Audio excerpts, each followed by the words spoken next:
Bajaj Pune grand टूरचा शेवटचा टप्पा 23 तारखेला सकाळी साधारण 12 वाजता सुरू होणार असून बालेवाडी स्टेडियममधून ही स्पर्धा सुरू होती व बालगंधर्व रंगमंदिर या ठिकाणी ती संपते. आजच्या दिवसामध्ये कोणते रस्ते सुरू राहतील, कोणते रस्ते बंद राहतील स्पर्धेसाठी, याच्या मुलांची माहिती मी आणि माझे सहकारी आवडले देतो. बजाज पुणे ग्रँड टूरचा शेवटचा दिवस म्हणजे 23 जानेवारी या रोजी स्पर्धेची सुरुवात होणार आहे बालेवाडी स्टेडियममधून. तिथून सदानंद हॉटेल आणि सर्व्हिस रोडनी सुसखिंडीपर्यंत येणार आहे. याच्यानंतर पाषाण चौक, विद्यापीठ चौक आणि डावीकडे वळून ब्रेमेन चौकातून राजीव गांधी पुलावरून पिंपरी चिंचवड हद्दीमध्ये सायकल शर्यत जाणार आहे. पुन्हा पिंपरी चिंचवड हद्दीतून Rajiv Gandhi ब्रिजवरून Vidyapeeth Chowk, Senapati Bapat road junction, law college road, Prabhat रोडनं सायकल शर्यत कर्वे रोडवरती येणार आहे. कर्वे रोडवरून उजवीकडे वळून मग नळ स्टॉप, कर्वे पुतळा, भेलके चौक इथून पौड रोडवरती जाणार आहे. पौड रोडमधून पुन्हा कर्वे रोडवर येऊन नळ स्टॉपमधून उजवीकडे वळून म्हात्रे ब्रिज ते सेना दत्त चौकी आणि सेना दत्त चौकीतून शास्त्री रोडनी टिळक चौक, तिथून पुढे टिळक रोड, पुरम चौक, डावीकडे बाजीराव रोड या रस्त्याने ते शनिवार वाड्यापर्यंत पोहोचेल. शनिवार वाड्यापासून दगडूशेठ गणपती, राष्ट्रभूषण चौक आणि मग पुढे हिराबाग पर्यंत गेल्यानंतर Mitramandal Chowk, Laxminarayan theatre, seven love Chowk, power house Chowk, उजवीकडे वळून समर्थ पोलीस स्टेशनवरून मग doctor Babasaheb Ambedkar statue U turn घेऊन MG रोड आणि तिथून रेस कोर्सला पोहोचणार आहे. रेस कोर्सवरून Arjun road, war memorial, council hall, Sadhu Vaswani चौक मार्गे बोलाई चौक म्हणजे ज्या ठिकाणी बन गार्डन पोलीस स्टेशन आहे, त्याच्यानंतर सायकल शर्यत रास्ता पेठेत जाईल आणि गाडगीळ पुतळ्यापर्यंत पोहोचेल.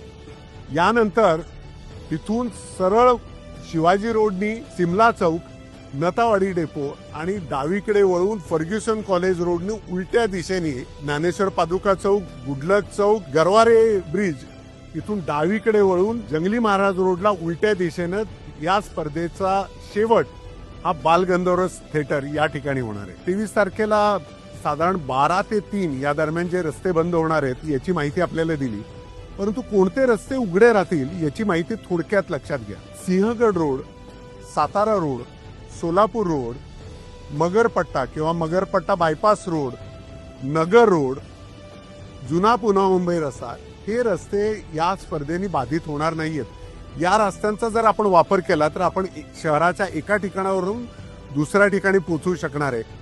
शहराच्या मध्यवर्ती भागातले रस्ते मात्र टाळणं गरजेचं आहे, ज्याच्यामध्ये पाषाण road, Ganeshkhind road, Jangli Maharaj road, Fergusson college road, Karve road, Shastri road, Tilak road, Bajirao road, Shivaji road, Nehru road, MG road आणि जो अर्जुन रोड आहे, यानंतर शहरामधून जाणारा डॉक्टर बाबासाहेब आंबेडकर रोड हे जर टाळले तर मला वाटतं निश्चित आपण स्पर्धेला सहकार्य कराल आणि आपली गैरसोय होण्यापासून टाळाल. बजाज पुणे ग्रँड टूर 2026च्या अंतिम म्हणजेच 4थ्या टप्प्यात आत्ता व्हिडिओमध्ये नमूद केलेले रस्ते आहेत ते फार तर 25 किंवा 30 मिनिटाकरिता बंद राहणार आहेत.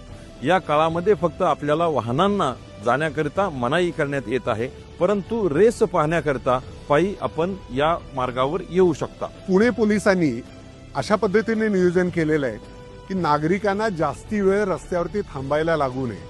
म्हणजे जशी जशी स्पर्धा पुढे पुढे जाईल तसे तत्काळ मागचे रस्ते खुलत जातील आणि स्पर्धा पोचायच्या आधी काही मिनिटं रोड्स क्लिअर होतील. नागरिकांना मार्ग, पर्यायी मार्ग याबाबत कोणतीही शंका असल्यास, अडचण असल्यास स्क्रीनवर दाखवलेल्या टोल फ्री क्रमांकावर आपण आमच्याशी संपर्क साधू शकता. त्याचप्रमाणे आपल्या परिसरामध्ये ही रेस किती वाजता येऊ शकेल याचा अंदाज येण्याकरिता एक लाईव्ह लिंक आम्ही व्हिडिओच्या कॅप्शनमध्ये देत आहोत. त्या लिंकवर जाऊन आपण स्पर्धेचं एक्झॅक्ट लोकेशन आत्ता काय आहे यालाही ट्रेक करू शकता. तरी आपल्या पुणे शहरात होत असलेल्या या ऐतिहासिक क्षणांचे साक्षीदार होण्याकरिता आपण जास्तीत जास्त संख्येनं ही स्पर्धा पाहण्याकरिता यावं. येताना नागरिकांनी पोलीस प्रशासनाने दिलेल्या सूचनांचं पालन करावं आणि प्रशासनात सहकार्य करावं. धन्यवाद.